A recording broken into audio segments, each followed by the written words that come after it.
Di sebuah kota kecil, hiduplah Bu Sulastri, pemilik toko sembako yang telah berjualan selama lebih dari 20 tahun. Sejak sebuah minimarket modern berdiri di ujung jalan, pelanggan Bu Sulastri perlahan berkurang. Untuk menjaga tokonya tetap berjalan, ia meminjam uang sebesar 35 juta rupiah kepada Pak Haryono, seorang pengusaha distributor bahan pokok yang sudah lama menjadi rekan dagangnya. Perjanjian itu dibuat dengan kepercayaan tanpa banyak catatan tertulis. Karena keduanya saling kenal baik, 6 bulan berlalu, Pak Haryono mulai menagih. Namun, Bu Sulastri belum mampu untuk melunasi. Komunikasi yang semulanya akrab berubah menjadi tegang. Alih-alih membawa masalah ini ke meja hijau dan mempertaruhkan hubungan baik yang telah terjalin puluhan tahun, kedua belah pihak akhirnya memilih jalan alternatif penyelesaian sengketa, sebuah cara menyelesaikan masalah di luar pengadilan yang lebih cepat, lebih murah, dan menjaga hubungan baik antar pihak. Kisah ini akan membawa kita melalui 4 tahapan penting dalam alternatif penyelesaian sengketa, yaitu konsultasi hukum, mediasi, penilaian ahli, dan negosiasi. Mari kita simak bagaimana keduanya menemukan jalan tengah tanpa harus kehilangan. Sama-sama Pak Raffi, dan jangan lupa ya Pak Raffi ini siapkan foto barang dan aset stok barang Pak Raffi agar apa? Agar nanti penilaian ahli itu bisa memberikan nilai bayar untuk Pak Raffi yang mampu lah kiranya untuk membayar utang itu. Itu sih kalau dari saya sarannya.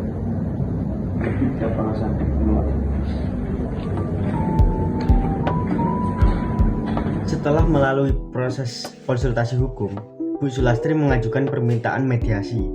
Pak Haryono meski awalnya enggan, akhirnya bersedia hadir karena ia juga ingin menyelesaikan masalah ini secara baik-baik.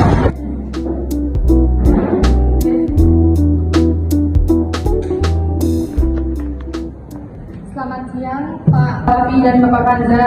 Siang. Di sini terima kasih sudah bersedia hadir, dan saya Yasmin akan menjadi moderator pada pertemuan kali ini. Sebelum kita mulai, saya ingin menegaskan bahwa saya di sini netral, tidak memihak salah satu. Yang dibicarakan di ruang ini tetap rahasia. Baik. Bu Yasmin, saya masih menghargai itikat baik dari Mas Raffi ini, tapi saya juga butuh uang, nggak cuma gini-gini aja, molor-molor dan kayak gitu. Saya mengerti Pak Anja. Saya tidak pernah berniat tidak membayar, hanya saja toko saya sedang sangat sulit sejak ada minimarket baru itu. Baik, terima kasih atas keterbukaan Bapak sekalian. Mari kita pahami dulu masing-masing posisi.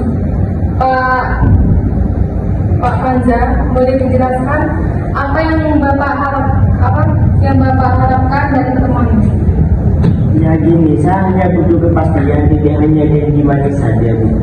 Selama ini Pak Raffi hanya memberikan janji-janji manis dan tidak membayar-bayar. Ya gimana saya ingin mendapatkan kepastian kalau hanya cuma janji manis, hanya omong kosong.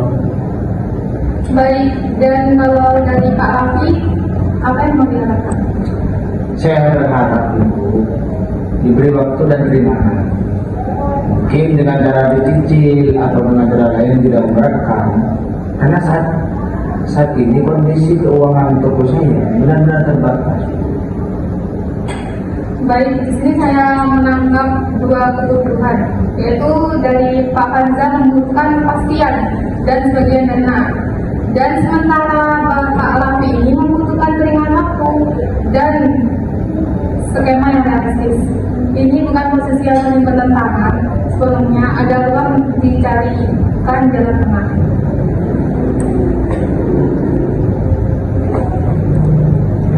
Jalan tengah yang seperti apa, Bu? Yaitu salah satu opsinya yaitu kita bisa melihat dulu. Jadi salah satu opsi kita bisa melihat dulu aset yang dimiliki dari Bapak Raffi. Misalnya nilai toko atau stok barang yang ada di toko tersebut. Dengan begitu kita gambaran objektif tentang kemampuan Pak Raffi dan bisa dijadikan dasar untuk menyusun skema pembayaran yang adil bagi kedua pihak.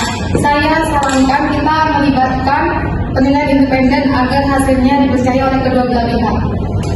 Saya juga setuju, Bu, asal hasilnya itu benar-benar dihitung secara adil. Kalau saya sih Bu, baiknya saya juga setuju Bu, karena saya kenal dengan Bu Citra selaku penilaian yang cukup terpercaya sih di kota ini. Baik, kalau begitu saya akan jadwalkan sesi penilaian aset bersama Bu Citra. Setelah hasil penilaian keluar, kita akan bertemu kembali untuk membahas skema penyelesaian. Apakah Bapak Ibu setuju? Setuju. 2 minggu kemudian, Bu Citra, seorang penilai independen yang telah berpengalaman menaksir berbagai jenis aset, datang ke toko Bu Sulastri untuk melakukan penilaian secara objektif dan profesional. Selamat siang Bapak Raffi dan Bapak Fanza. Saya akan melakukan penilaian terhadap ruko Bapak Raffi ini, apakah stok barang dan... Baik, selamat siang Bapak-Bapak. Siang. Saya akan melakukan penilaian kepada rukonya Bapak Raffi, melihat stok barang yang ada agar bisa dilakukan pembayaran kepada Bapak Fanza. Saya akan melakukan secara independen tanpa berpihak pada siapapun. Saya kode prosesi bagi saya. Baik, Ibu Afida, saya akan bantu menyediakan data yang dibutuhkan. Ini.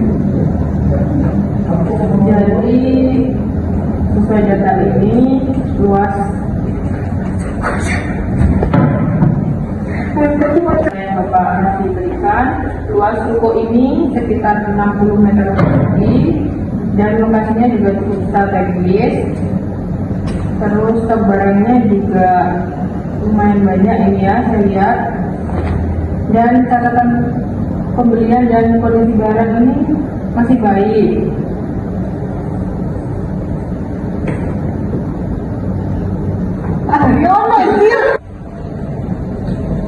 Bu Citra, apakah hasil penilaian ini nantinya bisa dijadikan dasar yang sah untuk menentukan skema pembayaran utang? Betul Pak, laporan ini akan berisi estimasi harga pasar yang wajar dari aset-aset yang Bapak Raffi punya, lengkap dengan metode dan asumsi yang akan saya gunakan. Hasilnya bersifat objektif sehingga bisa menjadi acuan bersama, bukan menguntungkan salah satu pihak. Dengan adanya begini, laporan independen nantinya kita bisa ke negosiasi akan lebih mudah karena kedua pihak ini sudah punya data. Betul Pak, laporan penilaian saya akan berisi nilai estimasi pasar dari aset-aset yang Bapak Raffi punya, lengkap dengan metode dan asumsi yang akan saya gunakan. Hasilnya akan bersifat objektif sehingga akan menguntungkan dari masing-masing pihak ini. Dengan adanya laporan ini, independen ini, nantinya proses negosiasi itu akan lebih mudah karena udah ada punya data masing-masing gitu, bukan sekedar perkiraan atau perasaan masing-masing. Dari hasil pengamatan saya, diperkirakan nilai ruko berikut dengan stok barang itu di angka 40 juta rupiah dengan catatan kondisi pasar saat ini. Dan laporan saya akan saya selesaikan dalam 3 hari dan akan saya sampaikan kepada bapak-bapak ini untuk dijadikan dasar. Baik Bu Citra, terima kasih atas penilaiannya.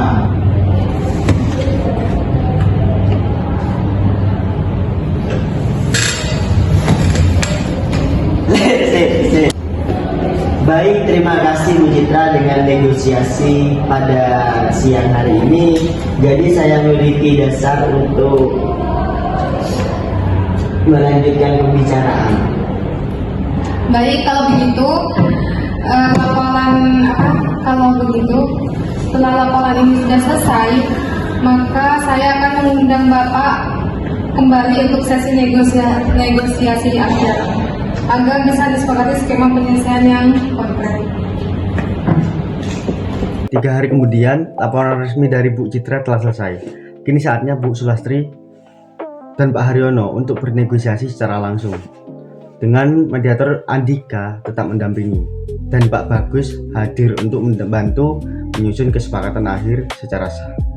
Selamat siang Bapak, seperti yang kita sudah sepakati kemarin, hari ini kita akan membahas semua penyelesaian utang berdasarkan laporan penilaian dari Bu Citra.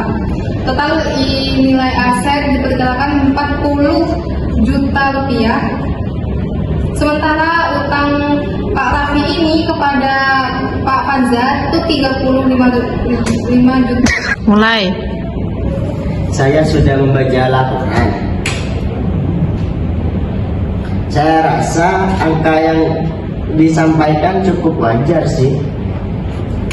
Tapi saya tetap berharap ada penyelesaian tidak membuat Bu Sulastri kehilangan dukungan. Gimana? Terima kasih atas pengertiannya Bapak Faisal. Saya juga sudah memikirkan semalaman persoalan hutang-hutang ini, dan bagaimana jika saya membayar dengan cara mencicil? Yuk.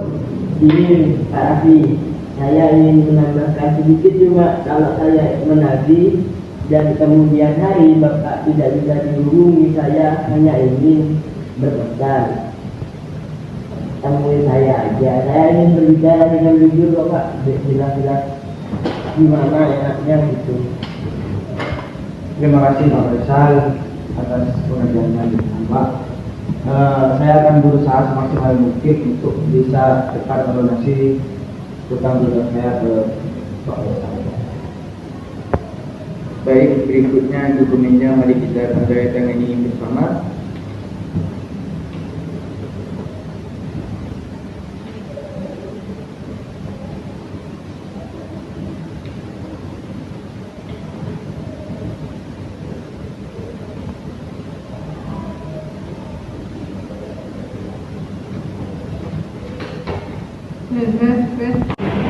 Yuk.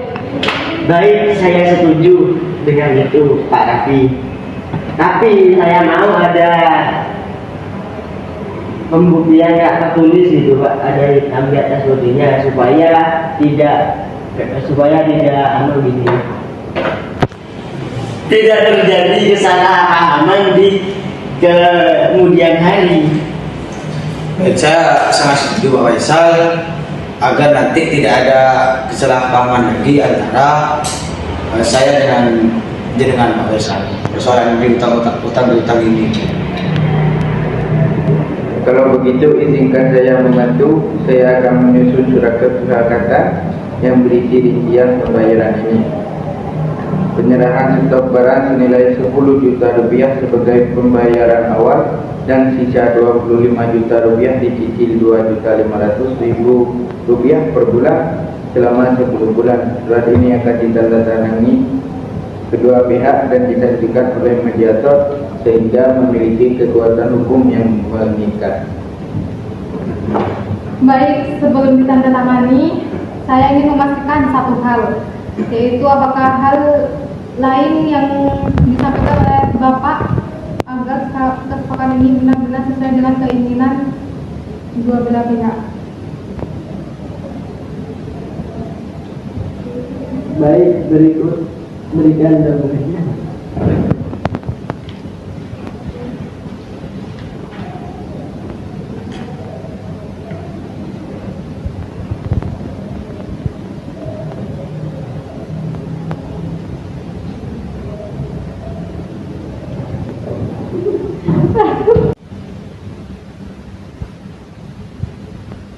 Gimana?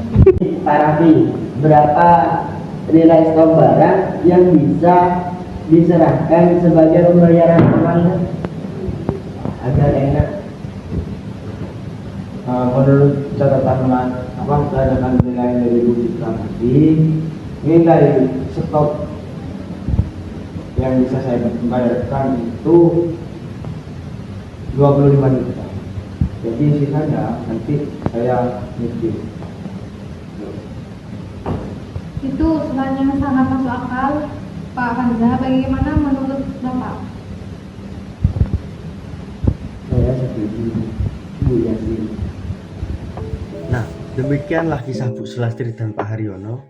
Sebuah contoh nyata bagaimana sengketa utang piutang dapat diselesaikan tanpa harus berakhir di meja hijau.